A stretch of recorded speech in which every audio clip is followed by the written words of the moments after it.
Just ahead of headlines, traffic, and weather together, then we will hear from you on the Talkback feature on the free iHeartRadio app. Your thoughts on Kamala Harris and who she might choose as a VP. But first, Charity McCurdy, what stories are you following? Kamala Harris has now secured enough delegates to receive the official Democratic nomination for president. There's bipartisan support for the head of the Secret Service to resign or be fired. And over 3,200 CPS Energy customers lost power due to showers and storms. Well, the latest coming up right now, traffic and weather together.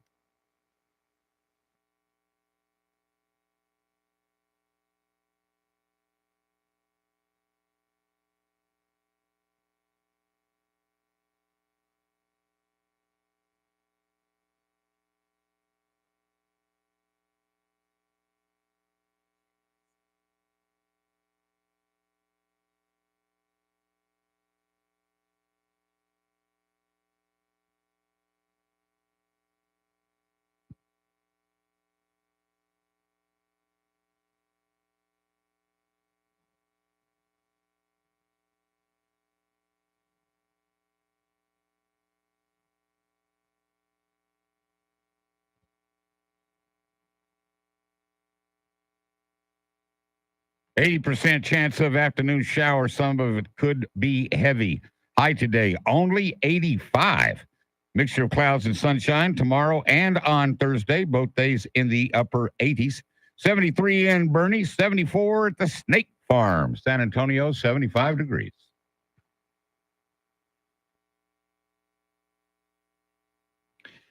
San Antonio's First News, your Decision 2024 headquarters. Charlie Parker, Charity McCurdy, Mr. T, Tim Merriman out today. He'll be back on Thursday. I'm Chris Duell. Our thanks to EJ Pacheco and Andrew Zimmel flying the Millennium Falcon. Andrew Zimmel is directing the online video stream on YouTube. You can always check that out and participate in the chat. Look for 1200 WOAI on YouTube. We've been asking you all morning, now that she's the presumptive nominee, how do you feel about Kamala Harris? Who do you think she'll pick as a running mate? Who would you like her to pick as a running mate? And Charity, how do they get us that information? The free iHeartRadio app. You just search 1200 WOAI, hit that red circle, the talkback button, 30 seconds to let us know. Let's listen and react. Here is Kemper.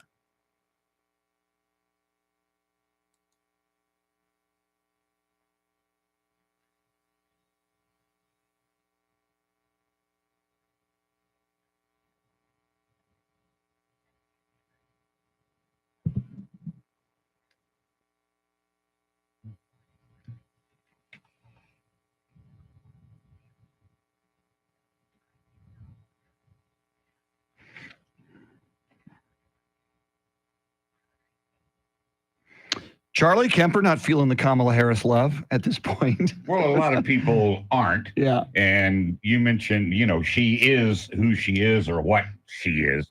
You ask about who she's going to choose to be her vice president running mate. I don't think it's her decision. Ooh. It's going to be those movers and shakers. Obama pulling the strings? He'll be a part of the mix. Clinton will be a part of the mix. Hillary. Manchin will be a part of the Hillary's Bill will throw her a bone just to make it look like she's a part of the mix. But that's what's going to be the case. You've got Governor Cooper of North Carolina, Shapiro of Pennsylvania, Newsom, California, Beshear, Kentucky. We never expected to be in a position that we're in now, where the vice president's getting ready to take over for what was the president running for office again. If it was up to me, and knowing that we could face a situation later on down the road, what happens if she wins the presidency and then something happens later on and the vice president's got to move up? If that's the case, I personally, of course, I don't want her to win, but I personally would prefer former astronaut Mark Kelly out of Arizona. He's intriguing. His wife, of course, former Representative Gabby Giffords. Yeah. I mean, my God, she nearly died in an attack via gunfire. Charity McCurdy? The big thing I think the Democrats are counting on the female vote, and don't count Kemper among the supporters. Yeah, I mean, again, border issue, the border security is one of the top concerns of voters heading into the November election. And Harris is going to face a lot of criticism for her role as, Republicans call it the border czar, but she was tasked with addressing the root causes of migration to the U.S. And we've seen record numbers of illegal immigrants making their way to the U.S. under Biden's first 3 years, rather, of his presidency. So it doesn't seem that she has succeeded in that job. And we have a caravan of 3,000 plus migrants who are making their way to Mexico in hopes of reaching the U.S.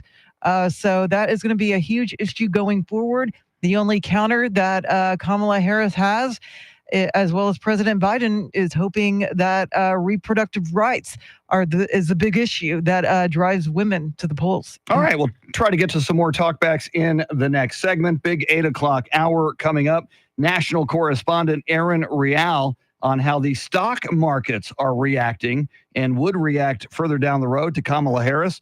And at 8:40 this morning, we'll get reaction from Congressman Joaquin Castro on Kamala Harris and where the Democrats stand right now. Charlie Parker in studio, Charity McCurdy with everything you need to know at the top of the hour. WOAI News Time is 7:57.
Eric, Travis, Jacob, Tim, thanks for finding us. I don't know what's been going on.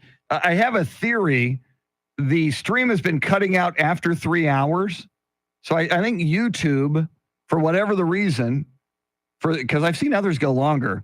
And I remember, or was it? Yeah, my show on Ticket used to be 3 hours. I think after 3 hours, they cut us off. So I'll talk to Andrew about, we might just regularly, after 3 hours, let everybody know that we're going to start a new stream. See you, Tim. I know you got to go. See you, brother. Anyway, it's so weird, but that's where we are. Good morning, Kay. Welcome in. We had to reboot the stream because they blew us out after 3 hours, but I'm thinking that's happened a lot lately. I'm thinking maybe that's a thing. Maybe that's just how YouTube is doing it right now. 8 o'clock is our time. San Antonio's first news. Good Tuesday morning. I'm Charity McCurdy. Among our top stories, Kamala Harris earns enough delegates to win the Democratic nomination for president, and the Secret Service director refuses to resign. Details ahead. First, traffic and weather together every 10 minutes in mornings.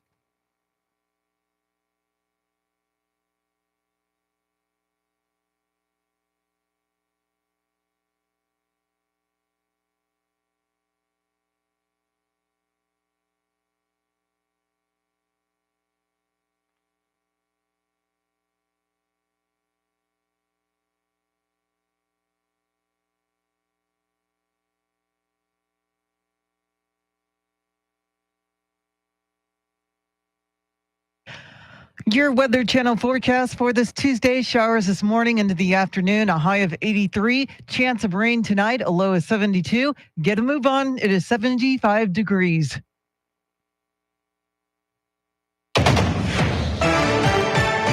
Vice President Harris spoke from the White House yesterday in her first remarks since President Biden bowed out of the race. Fox's Jessica Rosenthal has more on Decision 2024. Vice President Harris praised President Biden as having done more in his first term than most presidents do in two. His honesty, his integrity, his commitment to his faith and his family, his big heart, and his love, deep love of our country.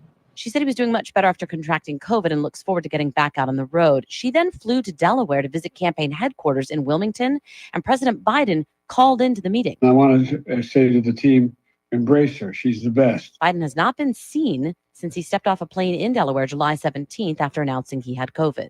Jessica Rosenthal, Fox News. And Harris's campaign raked in $81 million in the first 24 hours of her announcing she's seeking the Democratic nomination for president. And Harris has the Texas delegation in the bag going into the DNC next month. The 273 delegates going to the convention in Chicago voted last night in a non-binding but overwhelming majority to back Vice President Kamala Harris's sudden bid for the presidency, saying she's uniquely qualified to beat Republican Donald Trump in the November election because she's the first Black South Asian woman to hold the VP title. Austin State Senator Sarah Eckhart, who's a superdelegate, says this upcoming convention should be anything but boring. The delegates are not mandated to support Harris. Eric Lycum, News Radio 1200 WOAI. Meantime, pro-life groups are warning that a Harris presidency would change the rules for abortion in states like Texas, which have nearly banned the procedure. Even before this announcement, she was the spokesperson for the Biden administration on this issue and has really exposed her radical positions.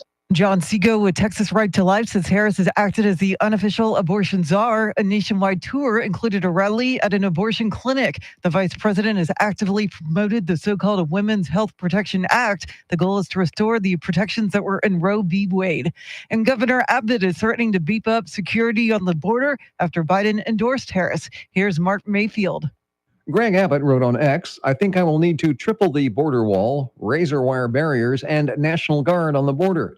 3 years ago, Biden tasked Harris to work with Mexico and other countries to tackle the immigration challenge. About 3.7 million immigrants have entered the country illegally under Biden's presidency. I'm Mark Mayfield. Well, Secret Service Director Kimberly Cheadle testified under subpoena in front of the House Oversight Committee on how the Secret Service handled the attempted assassination on former President Trump. Texas Representative Pat Fallon questioned whether Cheadle had visited the town of Butler herself since the assassination attempt. We have satellite images from the Butler Fairgrounds. Have you visited the site? No, I have not. 9 days and you have not visited the site. You should have been there that night. Did you talk to, that evening, did you talk to the team, the heroes that surrounded the president? Did you call them that night? They were still operational work. So that's an answer is no. And speaking to Jesse Waters, Trump said the crowd at his rally was more aware of the threat to his life than the Secret Service. You had Trumpers screaming. The woman in the red shirt, she was screaming, "There's a man on the roof!" And then other people said, "There's a man on the roof who's got a gun," and that was quite a bit before I walked onto the stage.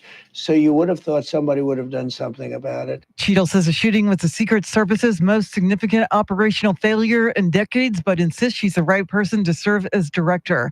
Well, showers and storms yesterday and overnight have resulted in power outages. According to CPS Energy, more than 3,200 customers are in the dark. More rain is in the forecast for the remainder of the week. And this month's 2 computer breakdowns come with a warning. Michael Board has more. There was the CrowdStrike computer outage last week, and we all remember this month's failure by Spectrum. They both show how reliant modern society is on computers. Experts say it's also a glimpse at how devastating a cyber attack would be. Yeah, this is truly a taste of what could be coming. UTSA professor Max Kilger says these outages pale in comparison to what a cyber strike would do. A true attack, he says, would take much longer to recover from. That would be a death blow to the nation's economy. Michael Board, News Radio 1200 WOAI. Well, Delta Airlines says it'll take another couple of days to recover from the global computer outage. The airline has canceled more than 4,000 flights since Friday. In a memo, Delta said it's doing everything possible, including increases in incentive pay for pilots and flight attendants. Well, it's day 2 of the trial featuring Cowboys owner Jerry Jones and a woman who says Jerry is her father. Austin York reports. Jones is seeking $1.6 million in attorney's fees for what he is calling a breach of contract. Jones had an affair with Cynthia Davis in the 1990s in Little Rock, Arkansas. Though Jones has denied he's the father of Alexandra Davis, he and her mother entered into a settlement in 1998 when Davis was just 2 years old. Jones paid millions of dollars for her benefit in the decades that followed. But when Alexandra began suing Jones for a paternity test, Jones countersued for breach of contract. Yesterday, the Texarkana jury heard opening statements and from one witness. The trial is expected to take several weeks, causing Jones to miss the start of Cowboys training camp in Oxnard. It is 8:06, news at the top and bottom of every hour, along with breaking news as it happens. I'm Charity McCurdy, traffic and weather coming up.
San Antonio's first news, Charlie Parker in studio. She is Charity McCurdy. I'm Chris Duell.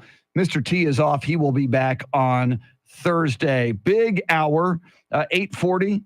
Representative Joaquin Castro of the 20th Congressional District, his perspective on where the Democrats stand right now. And moments away from national correspondent Aaron Real, if indeed Kamala Harris were elected president, how would that affect the stock market and the economy? We'll talk about that coming right up. But first, let's take a look at your traffic and weather together.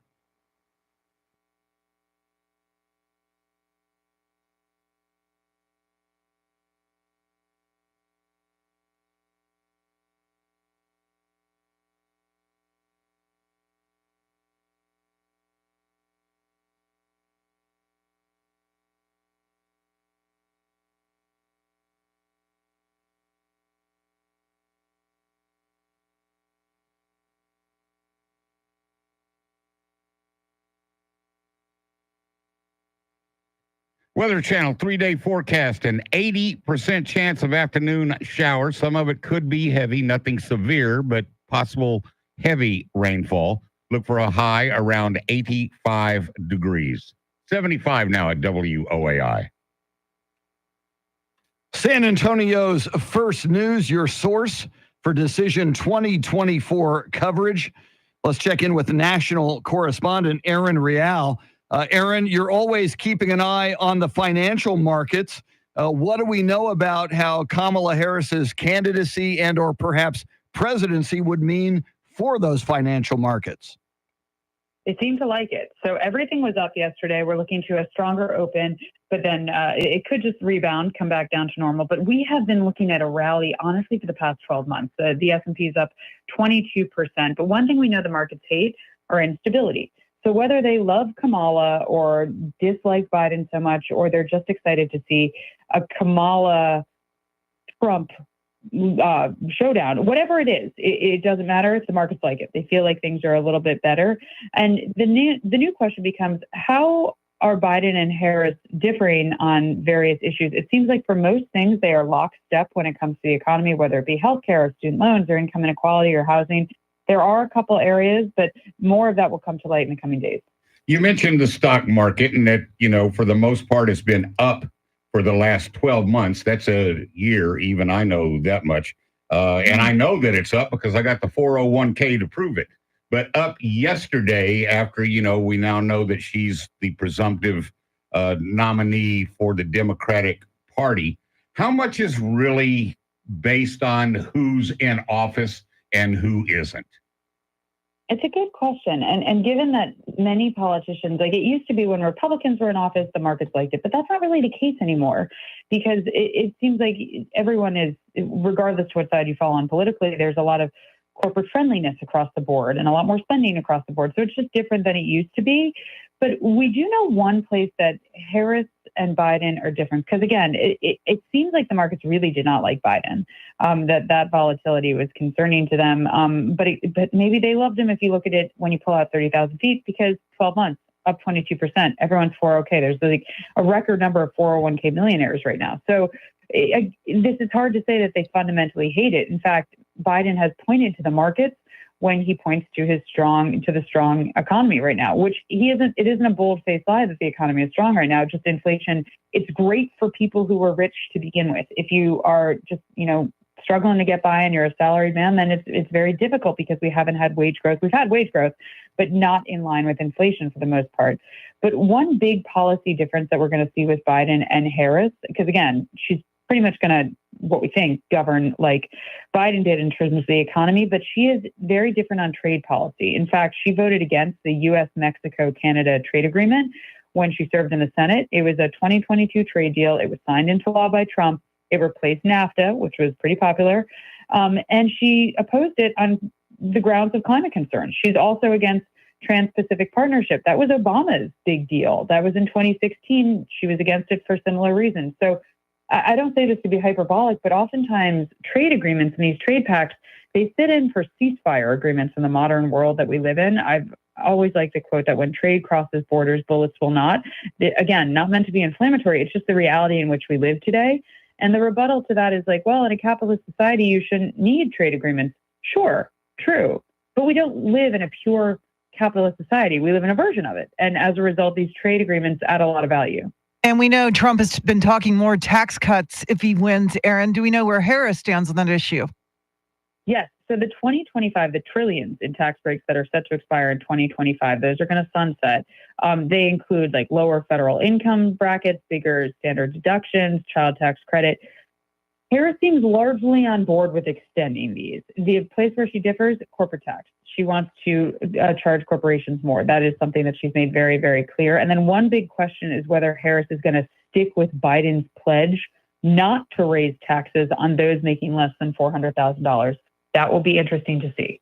Our thanks to national correspondent Aaron Real. Coming up, did RFK Jr. call Trump and offer to endorse him? That and more coming at you. WOAI News Time, 8:15.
Just ahead of headlines, traffic, and weather together. And then a little RFK intrigue, RFK Jr., that is, regarding Donald Trump. But first, Charity McCurdy, what stories are you following? Vice President Kamala Harris has enough delegates to receive the official Democratic presidential nomination. Top lawmakers on the House Oversight Committee are calling on the head of the Secret Service to resign, and Saws is threatening to cut service to an apartment complex by tomorrow due to an unpaid bill. All of the latest coming up right now, traffic and weather together.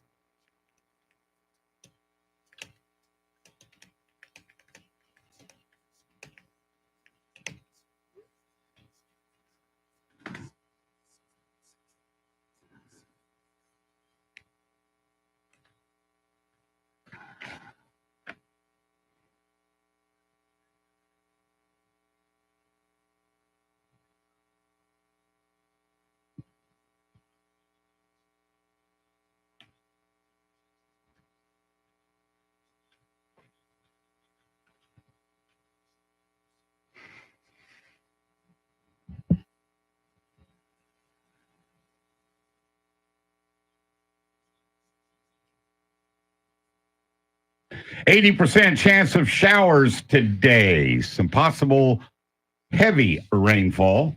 Look for a high around 85. Sunshine and clouds both tomorrow and on Thursday. A mixture. Highs in the upper 80s. 74 in Helotes, 75 at China Grove, 77 in San Antonio. San Antonio's first news, China Grove, Charlie. I saw the Doobie Brothers a few weeks ago. Oh, I'm sure they did it. Oh, yes, they did. Man, what a great tune. What a great band. Very, very cool. San Antonio's first news, that is Charlie Parker. She's Charity McCurdy. I'm Chris Duell. Mr. T with the day off. He will be back on Thursday. Coming up at 8:40, representative of the 20th Congressional District, Congressman Joaquin Castro. Yesterday, we had Republican Congressman Tony Gonzalez of the 23rd District. So we'll bring you the Democrat view of where we stand now with Kamala Harris and perhaps who might be her vice presidential pick. But Charlie, you were talking to me during the break, and there's some intrigue out there about a phone call that Robert F. Kennedy Jr. might have made to Donald Trump. Well, let me preface it by what I'm going to say by saying what I always say. Consider the source.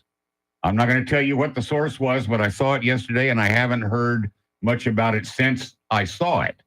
But what I saw and heard was that Robert Francis Kennedy Jr., who used to be a Democrat, is now an independent. The report was that he, RFK Jr., called Trump and told Trump, in so many words, because they didn't elaborate a lot, give me a gig in the White House and I'll give you my endorsement. Ooh. Sounds kind of like blackmail. Now look at the other side of that. If you're Trump or Harris, does an RFK Jr. endorsement really matter?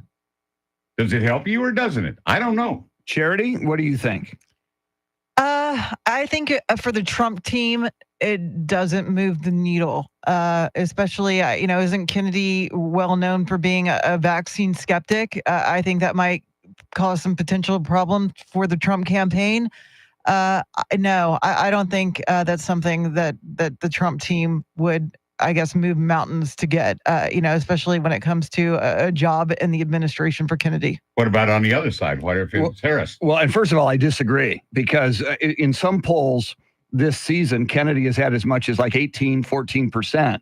I think even if he had 3, that's a lot in a close race. I think even if he had 3 or 6% in a close race, if he can move the needle in a swing state like Pennsylvania and get you the electoral, I mean, as much of a whack nut as he has been on vaxxing, and I agree with that, he has been out there on some issues. But I think either, and your question right there, Charlie, was what about Harris? What about Trump? I think to have him say, I now ask anybody who supported me to vote for Trump or Harris, I think you take it if you can get it. Even after this revelation that he had offered his endorsement to Trump in exchange for a job, do you think people would want to go anywhere near that? Less likely. Depends on whether you believe it or not. Yeah, less likely for Harris now, but certainly for Trump, because you're saying, hey, man, you wanted to be a part of this movement, and now you are. And it's also illegal. I believe it? Yeah, the quid quo pro, that's a violation of the law. I don't know. But if he says, I now have seen the light and you are the guy who should be president and I'm now dropping out of the race and Let's say that it is illegal. You certainly can hide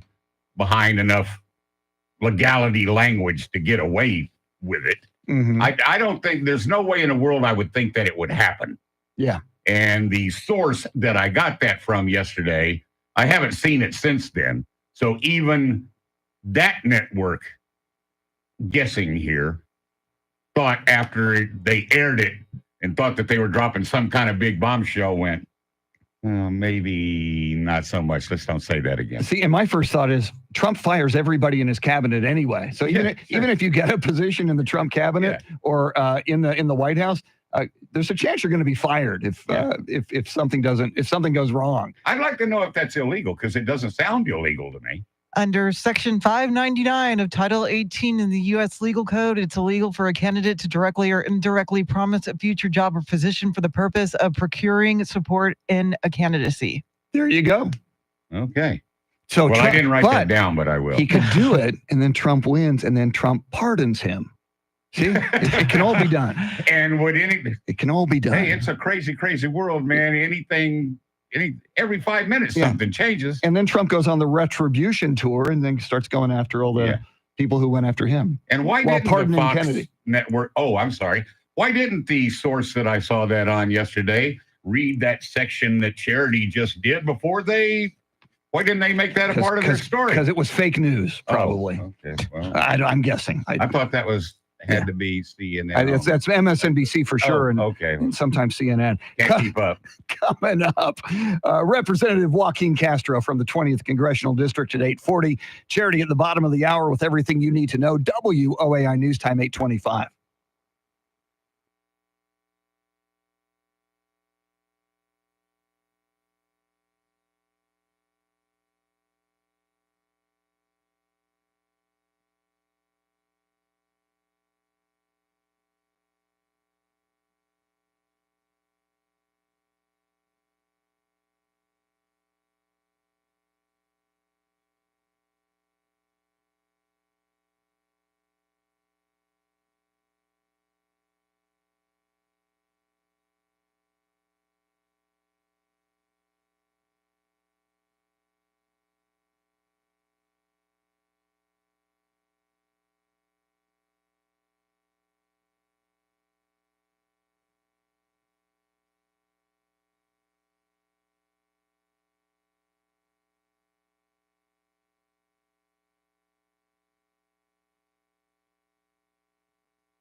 8:30 is our time. San Antonio's first news. Good Tuesday morning. I'm Charity McCurdy. Among our top stories, Kamala Harris's presidential campaign rakes in record cash, and the Secret Service director gets grilled on Capitol Hill. Details ahead. First, traffic and weather together every 10 minutes in mornings.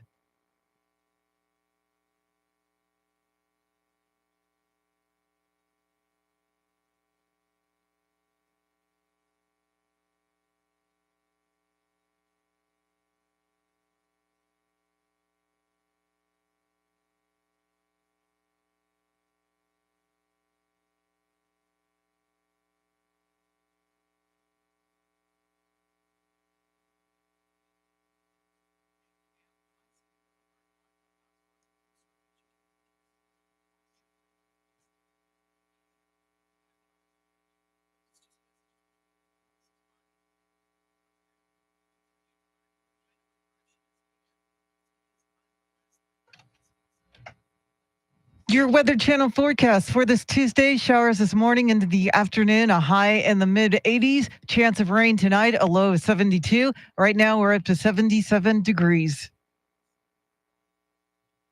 Well, President Biden called into a campaign headquarters stop by Vice President Kamala Harris in Delaware to speak to supporters. Fox's Gernal Scott has more on Decision 2024. President Biden is still fighting off COVID and is no longer on the Democratic ticket, but he's still campaigning. We still need to save this democracy. And Trump is still a danger to the community, he's a danger to the nation. In his call, he promised when he's better, he will focus on his last 6 months as president. And when it comes to the campaign trail, I'll be doing whatever Kamala wants me or needs me to do in addition. So let me be real clear. We're still fighting in this fight together. I'm not going anywhere. the Harris campaign reports more than $80 million has been raised since the president's announcement Sunday. Gernal Scott, Fox News. And Harris has enough delegates to receive the official Democratic presidential nomination. On Monday, Harris received a flurry of endorsements and secured over 1,900 delegate endorsements. It's increasingly unlikely that Harris will face any major competition at the DNC next month, but there's still many questions about what to expect at the DNC. Here's Fox's Jeff Manasso. Well, Harris continues to consolidate support. The DNC is scrambling to come up with a nominating process that could come before the convention, with a ticket that's not yet set. Also, during the Democratic primary, President Biden amassed over 3,900 of the party's delegates, and those delegates are now free to vote for any candidate who puts their name forward. And the last time the Democratic Party was in this type of position was back in 1968 when a Texan was in the White House. Here's Rex Oates. President Lyndon B. Johnson shocked the nation by pulling his name from re-election due in part to his failing health. That caused chaos at the party's convention. Jeremy Suri at the LBJ School of Public Affairs at UT Austin says we're not seeing nearly that type of division now. It was a much more complicated landscape. And for the months after Johnson's withdrawal speech, the Democratic Party was kind of at war with itself. He says today's Democrats know what happened in '68, so a repeat is unlikely. Also, he says LBJ's image got a bump after his withdrawal. He expects the same to happen for Biden. I'm Rex Oates, News Radio 1200 WOAI. Secret Service Director Kimberly Cheadle faced questions from the House Oversight Committee yesterday after that assassination attempt on former President Trump. Committee Chairman James Comer joined Fox's Hannity, saying the Secret Service Director must either quit or be fired. She has to go. She did not demonstrate today her ability to give the American people answers to what happened, much less confidence that it won't happen again. Speaking to Fox's Jesse Waters, Trump recalled the assassination attempt and is grateful that he's okay. Who would have thought this was going to be happening? But it happened, and I got very lucky. Or God. I think it was God, actually. Cheadle says the assassination attempt was the Secret Service's most significant operational failure in decades, but insists she's the right person to serve as director. Well, the cause of death has been announced for Houston Congresswoman Sheila Jackson Lee, and names have surfaced to replace her. Longtime Central Houston Rep Sheila Jackson Lee passed away Friday at the age of 74 after a brief battle with pancreatic cancer. State Representative Jarvis Johnson confirms he's a candidate for her 18th congressional district seat. Other potential candidates reportedly considering a run include former Houston Mayor Sylvester Turner, State Representative Jolanda Jones, and former Houston City Council members Dwight Boykins and Amanda Edwards. The deadline to file is August 10th, while precinct chairs have until August 21st to choose a candidate to replace Jackson Lee on the November ballot. Eric Lycum, News Radio 1200, WOAI. Showers and storms yesterday and overnight continuing today have resulted in power outages. According to CPS Energy, more than 3,300 customers are in the dark. More rain is in the forecast for the remainder of the week. Well, the CrowdStrike computer outage, as well as this month's failure by Spectrum, is showing how modern society relies on computers. Experts say it's also a glimpse at how devastating a cyber attack could be. The government need to spend a significantly larger investment in cybersecurity in order to reduce the risk of outages like this happening. UTSA professor Max Kilger says these outages pale in comparison to what a cyber strike could do. He says a true attack could take much longer to recover from, and that would be a death blow to the nation's economy. Well, a new study published in the journal JAMA Network Open finds that Americans' trust in government health agencies is fading. Barbara Schwartz explains. Dr. Sanjay Shatay is the lead author and a professor at MD Anderson Cancer Center in Houston. He says this could lead to more cancers. The trust is important for adoption of cancer health recommendation from these agencies. And if there is a lower trust, that means more likely that these measures will not be taken by the public. The study finds trust dropped substantially between 2020 and 2022. Well, SeaWorld San Antonio is announcing the birth of a Pacific white-sided dolphin calf. The new dolphin's arrival follows last month's birth of a beluga whale and another Pacific white-sided dolphin. The newcomer is the latest in a baby boom underway at SeaWorld that started earlier this summer with the births of a California sea lion, a harbor seal, and an endangered radiated tortoise. It is 8:38. Traffic and weather together in a minute, but first, a check of your money and the world of business. We welcome in Ed Corey live at the Bloomberg News Desk.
All right, thanks, Ed. News at the top and bottom of every hour, along with breaking news as it happens. I'm Charity McCurdy. Here's traffic and weather.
San Antonio's first news. Charlie Parker in studio. She is Charity McCurdy. I'm Chris Duell, and we are your source for Decision 2024. Let's welcome in Representative Joaquin Castro, who represents the 20th Congressional District. He has represented that district since 2013. Congressman Castro, great to have you on board with us. And now that we know that Kamala Harris is the presumptive nominee of your party, the Democratic Party, the final mystery is vice presidential running mate. And I wonder, sir, from your perspective, what qualities are you looking for in a vice presidential pick? I think that she's going to have a lot of great options to choose from. People from different states and different communities, people that can help her win in particular places. I think y'all have heard some of the names that have been mentioned, whether it's Josh Shapiro or Andy Beshear from Kentucky, Pete Buttigieg, the Secretary of Transportation. But then there are also people like Michelle Lujan Grisham, the governor of New Mexico, and Catherine Cortez Masto, the senator from Nevada, that I think she should take a look at. Mark Kelly, who's a senator from Arizona and very popular over there. So it's going to be a quick process because the convention is coming up, obviously, pretty soon. But she's going to have some really solid choices. And Congressman Castro, we've heard some Republicans refer to Kamala Harris as a DEI hire, a political opportunist. Do you think that's a line of attack she's prepared to handle and she's ready to prove she's qualified for the job? Yeah, I think that, they're going to deride her because they rallied behind a convicted felon. Donald Trump, if you think about what he did to the Republican Party, he banished the Bushes in Texas and in Florida. He banished the Cheneys. He banished the pro-business part of the Republican Party. And if you look at that convention, it's all MAGA and it's all Trump. And so the Republican Party has just left a lot of people behind. But look, they got to say something because they're rallying around this guy who was in a civil case found liable for sexual assault, is a convicted felon, and is the most divisive political figure that we have seen on the American stage in generations. This guy's talking about mass deportations, for example. The last time that happened, there were over 1 million people, U.S. citizens of Hispanic descent, who had every right to be in this country and were sent to Mexico, a place that they had never lived before. And that's what he's promising again. So I hope that we will get past this dark chapter in American history and move past Donald Trump in November. Congressman, you mentioned she's going to have a lot of choices as a vice presidential running mate to choose from. How much of the decision on who the VP running mate is going to be is her decision? That's a great question. Each of the presidential nominees does it a different way. If y'all may remember, my brother was part of the probably dozen people that were vetted for Hillary Clinton back in 2016. And I remember back then, first of all, you get this extremely long questionnaire, and I forget how many questions it was, but over 100 questions. Your family members get a questionnaire. You got to submit a lot of documents. They usually have a legal team who is responsible for vetting each person. And then they'll spend a week or a weekend personally interviewing each of the people who they're thinking about. And I think it comes down to chemistry, number one, whether the person thinks they can work with this VP prospect, and also what you bring to the ticket. Can you help them win Arizona or Nevada or Georgia or whatever it may be? And so usually it's the nominee plus a small, literally a very small circle of people that she really trusts will make the final decision. Congressman Castro, as you know, Kamala Harris set a record this week, $81 million in fundraising in a 24-hour period. Never been done before. Clearly, there's huge enthusiasm among Democrats for her candidacy. Are you feeling that, and are you hearing that among your colleagues and Democrats you speak with? Yeah, I think so. You're right. $81 million in 24 hours is just, it's astounding, both because of the feat of being able to do it, but also, just the amount of money now. In this case, it's small dollar amounts mostly, but the amount of money going into presidential campaigns. But yeah, there's a lot of energy. That day that President Biden decided to drop out, I was at HEB and somebody came up to me, and said, "Hey, we got to get behind Kamala." And Congressman Castro, we've had former House Speaker Nancy Pelosi recently endorse Harris. Actor George Clooney has come forward. How long before you think we hear from former President Obama? I mean, I think he'll certainly get behind Kamala Harris. I don't know if he's going to wait to the convention when he speaks officially, or if he will put something out before that. I would bet that he probably does it before that. He and Michelle Obama together, but I would expect that he'll certainly be at the convention and give her a full-throated endorsement. Congressman, we appreciate your perspective, and we'd love to do this again a number of times between now, certainly, and Election Day in November. We hope you'll come back with us. Thank you so much, sir. Yeah, glad to join y'all. Take care, y'all. Absolutely. Congressman Joaquin Castro from the 20th Congressional District. More coming up, including Joe Pags with a preview of his show this afternoon. WOAI News Time 846.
Just ahead of headlines, traffic, and weather, then Joe Pags with a preview of his show coming up this afternoon. But first, Charity, what are you following?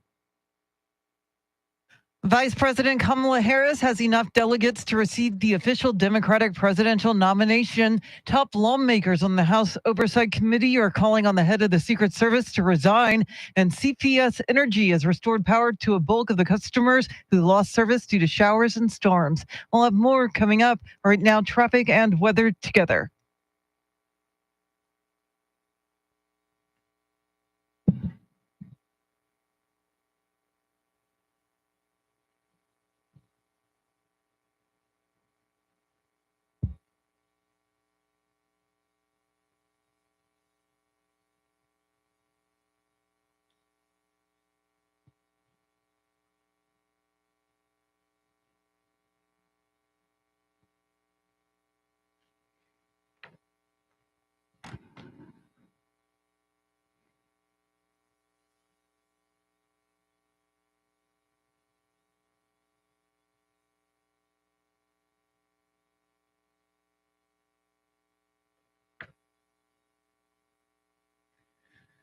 There is a chance of rain pretty much all day until about 7, 8 o'clock tonight. Your best chance for rain today is between noon and 4 p.m., specifically the 1 o'clock hour. That's the greatest chance for rain today in the 1 o'clock hour, and it's like at 70%. Rest of the day, it varies between like 35 and 45%. Look for a high today of 85. 72 right now in Kerrville, 75 in New Braunfels, 77 in San Antonio. San Antonio's first news, that's the voice of Charlie Parker. She's Charity McCurdy. I'm Chris Duell. Our thanks to E.J. Pacheco and Andrew Zimmel for doing the heavy lifting, flying the Millennium Falcon. Let's check in with Joe Pags of the Joe Pags Show. Joe has been keeping a close eye on the grilling of Secret Service Director Kimberly Cheadle on Capitol Hill. Good morning, Joe.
You too, Joe. Joe Pags Show, 5 o'clock this afternoon and every weekday afternoon until 8 right here on 1200 WOAI. And Charlie, as Joe describes, she's not getting the credit. Secret Service Director Kimberly Cheadle managed to bring Republicans and Democrats together yesterday.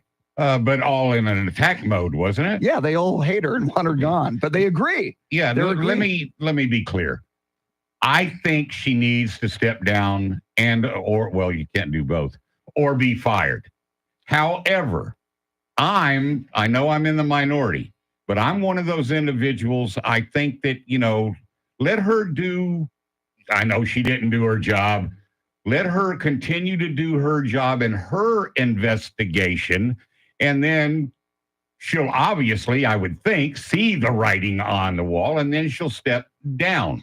I get real perturbed at the, give it to me. And then I've mentioned this 1,000 times. Give it to me and give it to me now.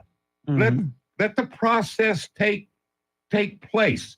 And then when the time comes, she'll either step down or get fired. See, that's why we need you on Capitol Hill. You could have told that to Marjorie Taylor Greene and everybody yesterday. They would have backed off, maybe. I don't, never mind. Or maybe not. Yeah, maybe drop some F-bombs, Yeah. There's some profanity used in Capitol Hill during that hearing. So it works. Profanity, there's a place for profanity. It works. Draft Charlie Parker for U.S. Congress. No, F-bombs F-bombs will be permitted. No, thank you. All right. Our thanks to Charlie. Thanks to Charity, EJ, Andrew. Thanks to all our guests. We'll do this again tomorrow, 5 to 9 a.m. Glenn Beck is coming up in a few. Before that, Charity McCurdy with all the big stories you need to know about on this Tuesday morning at the top of the hour. But right now, your Sean Hannity Morning Minute.